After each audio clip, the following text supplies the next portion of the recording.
Triple header. Gordon was resting in the siding. It was a hot day and the express had been heavy. "I get so out of breath," he complained, "but nobody cares. They just say I'll be all right after a rest." "Get the Fat Controller to give you tanks and a bunker," suggested Thomas cheekily. "You'll feel a new engine. We tank engines never get out of breath, you know." Perhaps it was lucky for Thomas that poor Gordon hadn't the energy to reply.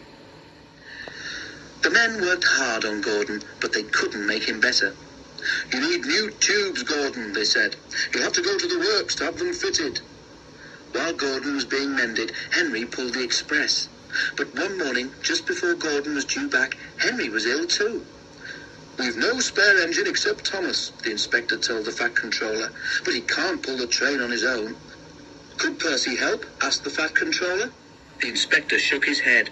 "The two of them with Duck might manage," he suggested. "It's only as far as the works. They're sure to have a spare engine there." So the 3 tank engines were coupled together, Thomas nearest the train, Duck in the middle, and Percy at the front. Then, slowly, they started.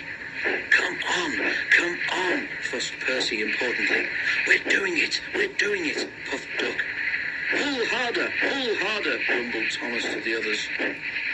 The heavy train drew out of the platform. The engines couldn't go as fast as Gordon, but the passengers didn't mind. They knew that Percy, Thomas and Duck were doing their best. Expresses are not like branch line trains. They don't stop at all the stations, and the engines don't have a chance to get their breath back. Soon the 3 began to feel tired. They struggled valiantly up Gordon's hill, but the strain was beginning to tell. "I'm glad we didn't stick there," thought Thomas. "Gordon would never have let us hear the last of it." But the hill proved too much for Percy. His driver blew his whistle and stopped the train. "We can't take you off, Percy," said Thomas's driver. "Do the best you can to keep your brakes off. It's not far now." This made things harder for the other 2, but they struggled gamely on, twin columns of steam shooting high into the air. We're nearly there, puffed Thomas and Duck together as they summoned a last brave effort. Poor Percy had no steam left to say anything. They were just passing the works when Duck found he could go no further. Thomas could not pull the heavy train on his own, and the cavalcade came to a standstill a few yards short of the station platform. And there, standing watching from the works siding, stood Gordon. The Fat Controller, who'd been on the train, told the 3 engines he was proud of them.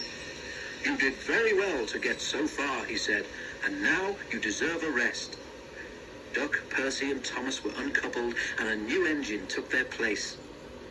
As the tank engines moved wearily away, Gordon looked at Thomas and smiled. Then he took 3 deep breaths and winked. He didn't need to say anything. Thomas knew exactly what he meant.